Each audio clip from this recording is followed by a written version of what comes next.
کہ اللہ کے پیارے نبی حضرت محمد رسول اللہ صلی اللہ تعالیٰ علیہ وسلم نے یہ جو دین پوری کائنات میں انسانوں کی فلاح و بہبودیت کے لیے ہم تک پہنچایا ہے، تو اس میں نبی علیہ السلام کی ایک سنت ہے جس کا بہت بڑا عمل ہے دخل۔ ہم لوگ کیونکہ اسلام کو آج کل عبادت کا مذہب سمجھتے ہیں، جبکہ اسلام کا مطلب عبادت ہی نہیں بلکہ عزت کے ساتھ ایک اچھی زندگی گزارنے کا نام ہے۔ نبی علیہ السلام نے متعدد جگہ پر، جب آپ احادیث کی کتابیں پڑھیں گے، ہم سب کو ایک تلقین فرمائی، ایک نصیحت فرمائی، اور آپ صلی اللہ علیہ وسلم کی وہ ایسی پیاری سنت ہے کہ اگر اس سنت کو اپنایا جائے تو گھر میں بھی، معاشرے میں بھی، مسجد میں بھی، سماج میں بھی، ہر ایک جگہ اللہ تبارک و تعالیٰ آپ کو عزت عطا فرمائے۔ اب کیونکہ آج کل سنتیں ہم لوگ صرف وہی سمجھتے ہیں کہ فجر کی سنتیں ضروری ہیں، وہ ضروری ہیں، اس میں کوئی شک نہیں۔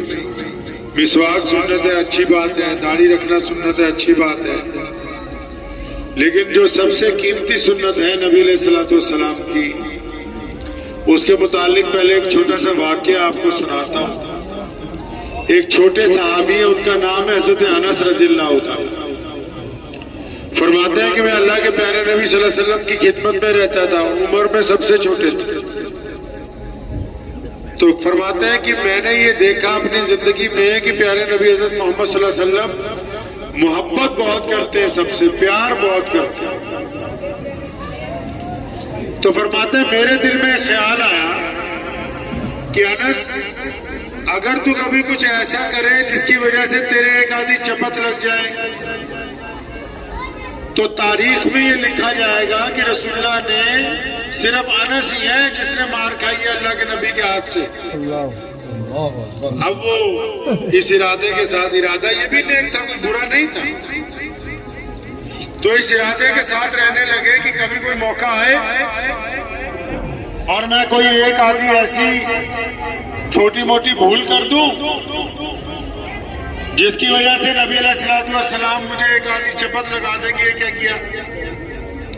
تو فرمایا بہت کوشش کی کہ کبھی نبی علیہ السلام کو مجھ پر ناراضگی کا اظہار ہو، تو ایسا کوئی موقع آیا ہی نہیں۔ تو ایک دن فرماتے ہیں کہ عصر کی نماز کے بعد یمن سے کچھ مہمان آئے ہوئے تھے،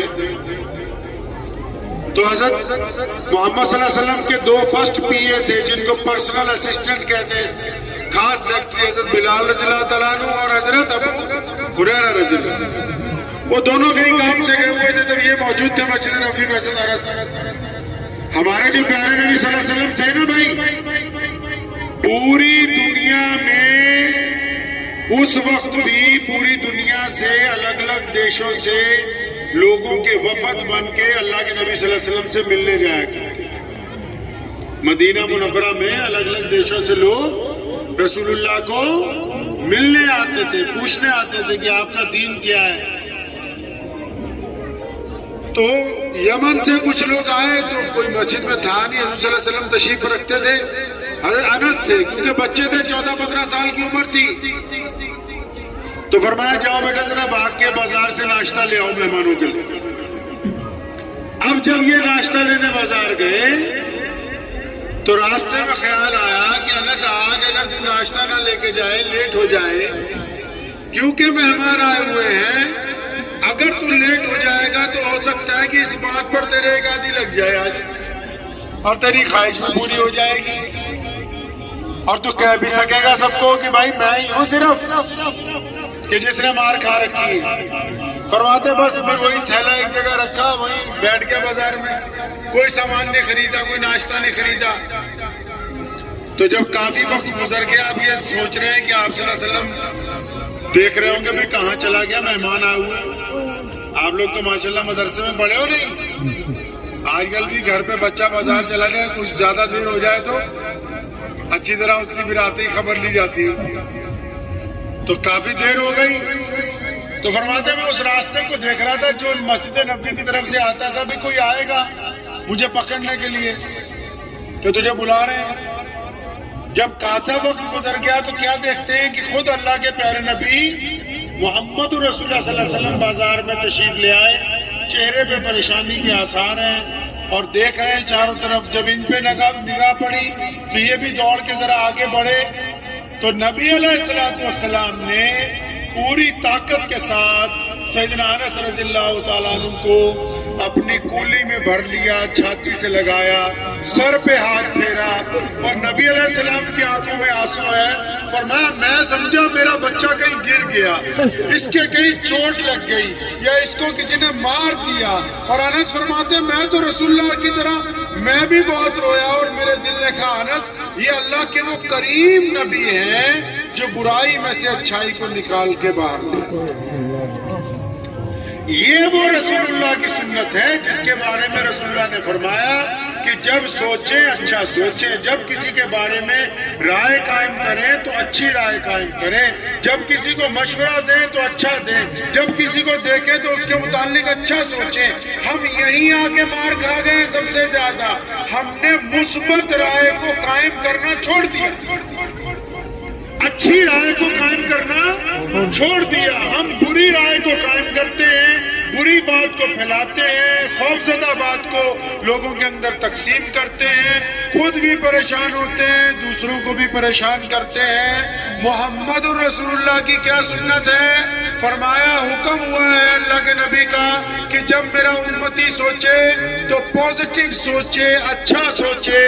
حکم ہوا کہ میں خوشخبریاں بانٹنے آیا ہوں، لوگوں کو پریشان کرنے ہم لوگ۔ تو ہمارے میں کیا تکلیف ہے؟ مثال کے طور پہ اگر کسی کو بڑھیا کھاتا پیتا دیکھ لیں، اور اگر تمہیں کوئی مولوی مل جائے کھاتا پیتا تو اچھا کسی کی مرغی حلال کر کے آ رہا ہے، کیونکہ ہماری ذہنیت نیگیٹو ہو گئی ہے۔ اللہ کے نبی علیہ السلام نے فرمایا، اللہ تعالیٰ فرماتے ہیں کہ میں اپنے بندے کے گمان کے ساتھ ہوں۔ اللہ کس کے ساتھ ہے جی؟ گمان کے ساتھ۔ پھر نبی علیہ السلام نے کیا فرمایا؟ فرمایا عمل کا دار و مدار نیت کے اوپر ہے۔ اب ایک بندہ کوئی بیمار ہو گیا، سخت بیمار ہو گیا، اب اس نے نیت کر لیا کہ میں نے اچھا ہونا ہے، اللہ کی طاقت سے میں پابندی سے دوائی کھاؤں گا، میں اچھا ہونا ہے۔ پھر اللہ فرشتوں کو کہتے ہیں اس کو اچھا ہونے دو۔ اب اگر وہ سوچتا ہے نہیں جی میں تو مر ہی جاؤں گا، دوائی چاہے کام ہی نہیں کرے گی، کیونکہ خود دل میں مایوسی ہے، تو اس نے جیسا خیال ہے ویسے ہی اس کے ساتھ ہوگا۔ اور رسول اللہ کیا چاہتے ہیں؟ صحابہ نے کہا یا رسول اللہ فلاں بندے پہ ہمیں شک ہے کہ شاید یہ بندہ صحیح نہیں، ناراض ہو گئے۔ فرمایا آپ نے اس کا چھاتی پھاڑ کے دیکھی؟ ہم اپنے بھائی کے متعلق غلط سوچتے ہیں، پڑوسی کے متعلق غلط سوچتے ہیں، کاروبار میں ہم لوگ غلط سوچتے ہیں، راستے میں کوئی مل جائے اس کے متعلق غلط سوچتے ہیں، 10 لوگ بیٹھے ہوں 11ویں کی برائی کرتے ہیں، 8 رہ جائے تو باقی 3 کی کرتے ہیں، 5 رہ جائے تو باقی 6 کی کرتے ہیں۔ ہم تو اسلام کی اس صفت کو چھوڑ چکے جہاں سے اللہ کے نبی علیہ السلام نے کائنات کے آگے فلاح و بہبود اور ترقی کا راستہ کھولا۔ فرمایا نا قرآن پاک میں اللہ تنفروا یعذبکم عذابا علیما، فرمایا کہ اگر تم دین کے راستے پر نہیں چلو گے پھر تو تکلیف میں رہو گے۔ تو اس لیے اس بات کو ذہن نشین کریں، بہت سارے لوگوں کو اچھا بنانے کے چکر سے پہلے بذات خود اچھا بننے کی ہم اسی چکر میں ہے نا سارا دن کہ جی فلاں نے یہ کر دیا، فلاں نے یہ کر دیا، مولویوں کے پاس جا رہے ہیں جی فلاں مسئلے کا بتائیو، فلاں مسئلے کا بتائیو۔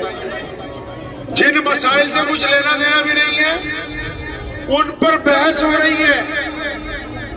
مومن بندہ غیر ضروری باتوں میں گفتگو نہیں کرتا، غیر ضروری باتوں کے اندر ادھر ادھر لفڑے میں نہیں پڑتا۔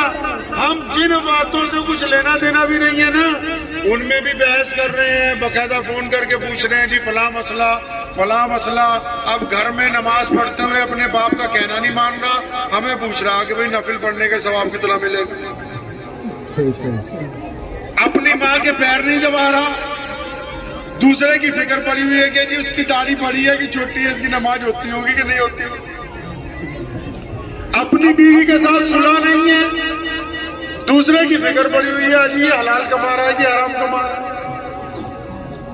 تنقید دوسرے پہ کرنے سے پہلے ہمیں اجتماعی طور پر پہلے اپنی اپنی ذات کو اچھا بنانا ہے۔ اگر آپ اللہ کو راضی کرنا چاہتے ہیں، اگر آپ یہ چاہتے ہیں کہ آپ کی نماز اچھی ہو، اگر آپ یہ چاہتے ہیں کہ آپ عزت سے زندگی گزاریں، آپ یہ چاہتے ہیں آپ کا معاشرہ اچھا ہو، بھائی چارہ اچھا ہو، سماجی ویوستھا اچھی ہو، تو سب سے پہلے اس بات کو نوٹ کریں کہ آپ کی زبان سے کتنے لوگوں کو تکلیف پہنچتی ہے۔ کیا آپ کے بولنے سے آپ کے ابو دکھی ہوتے ہیں؟ کیا آپ کے بولنے سے آپ کی ماں کو تکلیف ہوتی ہے؟ کیا آپ کی بدتمیزی سے آپ کی بیوی کو تکلیف ہوتی ہے؟ کیا آپ کی بدتمیزی سے آپ کے بچے آپ سے ڈرتے ہیں؟ یا آپ کی بدتمیزی سے آپ کا پڑوسی آپ سے خوفزدہ ہوتا ہے؟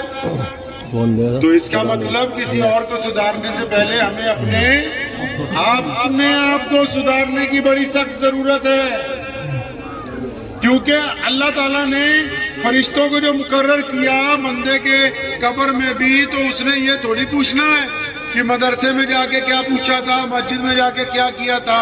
اس نے تو پہلے ہم سے ہماری بات پوچھنی، پھر تیرا رب کون ہے، تیرا رسول کون ہے، نماز پڑھتا تھا نہیں پڑھتا تھا، اجی میں کہوں اجی مجھے چھوڑو فلاں نہیں پڑھے تھا۔ اللہ کے بندے سوال تمہارا ہے، تو اس لیے ذہن نشیر اس بات کو کر لیجئے، اس عادت کو تبدیل کرنا ہے۔ جب سوچنا ہے اچھا سوچنا ہے۔ کیسے سوچنا ہے جی؟ اچھا سوچنا ہے، مثبت۔ بڑے ادب سے آپ کو گزارش کرتا ہوں، آپ لوگ جب سوچتے ہیں جیسے کوئی بیمار بھی ہو گیا نا، یا کسی کا کاروبار نقصان میں، یا کوئی مسئلہ ہو گیا، ہم لوگ دو باتیں بڑھا کے بیان کرتے ہیں۔ اور خاص کر آج کل جو یونیورسٹی بن گئی، فیس بک، واٹس ایپ یونیورسٹی، جتنی خبریں جھوٹی آ رہی ہیں دھکا دھک آگے پھیلا رہے ہیں، ان کو پوری طاقت کے ساتھ پھیلا رہے ہیں۔ ہمارے پیارے نبی صلی اللہ علیہ وسلم کے دور میں بھی تو جھوٹی خبریں آتی تھی، تو ہمارے نبی کے صحابی کیا کرتے تھے جی؟ صحابی کیا کرتے تھے؟ جھوٹی باتوں کو ڈیلیٹ کر دیتے تھے۔ یہ نہیں کہ ادھر سے سنی ادھر جا کے 50 لوگوں میں بتا، اچھا جی نہیں نہیں نہیں نہیں، جو بری باتیں ہوتی تھی، گندی باتیں ہوتی تھی، بے ادبی کی باتیں ہوتی تھی، ان کو اپنے سے آگے نہیں پہنچاتے تھے، وہیں کی وہیں ختم۔ اگر ہمارے یہاں کوئی بیمار بھی ہو جائے، ہم لوگ جب تیمارداری کرنے جاتے ہیں کیا کرتے ہیں؟ بہت کمزور لگ رہا تھا تو مریض کا دل بیٹھ گیا کہ جی اب یہ آیا، میں تو 2 دن سے اچھا محسوس کر رہا ہوں، یہ تو کہہ رہا ہے کہ تو بہت کمزور ہو گیا۔ اور ہمارے نبی علیہ السلام کا کیا طریقہ ہے؟ گرتوں کو اٹھانا، کمزوروں کو کہنا کہ آپ طاقتور ہو رہے، بے سہاراوں کو سہارا دینا، یہ کہنا کہ اس بیماری سے آپ اچھے ہو جائیں گے، آپ پہلے سے درست ہیں۔ اب ہم کیا کہہ رہے ہیں؟ جی ہمارے تایا جی کا بھی اسی سے انتقال ہو گیا، اب وہ سوچتا ہے کہ لو جی اس کا تایا بھی اسی بیماری سے کیا، میرا بھی ٹائم آ گیا۔ تو یہ ہم مطلب حصہ ڈال رہے ہیں اس کو پریشان کرنے میں۔ آپ یہ نہ سمجھیں کہ یہ جو عادت ہے صرف آپ تک ہی ہے، اس عادت نے آپ کے گھر میں سکون نہیں رکھا، آپس میں آپ تلخی سے بات کرتے ہیں، بھائی بھائی سے تلخی سے بات کرتا ہے، پڑوسی پڑوسی سے تلخی میں بات کرتا ہے۔ اس تلخی کی وجہ سے معاشرتی طور پر شدید نقصان ہوا ہے، چاہے وہ مدارس ہوں، مسجدیں ہوں۔ جب اتفاق نہیں ہوگا تو ظاہر سی بات ہے کہ آپس میں ایک دوسرے کی تنقید کریں گے۔ تو اس لیے گزارش آپ سے، سنت کو اپنائیں گے انشاءاللہ۔ اچھا سوچنا رسول اللہ کی سنت ہے، اچھی بات آگے پہنچانا رسول اللہ کی سنت ہے۔ اور اگر آپ نماز پڑھتے ہیں سب لوگ ہاتھ کھڑا کر کے بتاؤ کون کون پڑھے نماز؟ یہ تو تقریباً سارا گاؤں ہی پڑھتا ہے ماشاءاللہ۔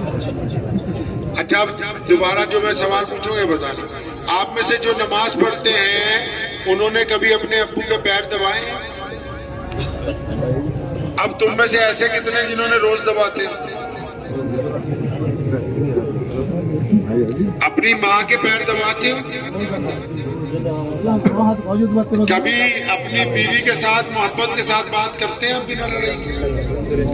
اپنے بچوں کے لیے وقت نکالتے ہیں؟ اچھا اپنے پڑوسی کے ساتھ کیسا سمبند ہے؟ پڑوسی کوئی ہو، مسلمان ہو، غیر مسلم بھائی ہو، پڑوسی تو سارے ایک جیسے ہی ہوتے ہیں۔ اللہ کے نبی نے فرمایا جس کا پڑوسی اس سے تنگ ہو بندہ ایمان والا نہیں ہو سکتا۔ اگر آپ نماز پڑھتے ہیں تو آپ کو اپنے ابو کے ساتھ بھی گلے ملنا ضروری. اگر آپ نماز پڑھتے ہیں تو ماں کی خدمت ضروری, نماز پڑھتے ہیں تو بیوی سے صلح ضروری, نماز پڑھتے ہیں تو اپنے بچوں سے دوستی ضروری, نماز پڑھتے ہیں تو پڑوسی سے حسن ظن نہایت ضروری. اگر آپ نماز کے ساتھ یہ کام نہیں کر رہے تو اس کا مطلب ابھی نماز ابھی پوری نہیں ہو رہی, ابھی تو صرف دکھاوے کی ہو رہی. تو دعا کریں پھر کبھی انشاءاللہ. اب تو حضرت کا حکم تھا تو اس لیے کچھ وقت آپ کے ساتھ لگا دیا. دعا کریں پھر دوبارہ آئیں گے انشاءاللہ, اور انشاءاللہ تعالیٰ تفصیلاً گفتگو آئندہ سال انشاءاللہ ہوگی. دعا کیجیے اللہ اس پہ عمل کی توفیق عطا فرمائے.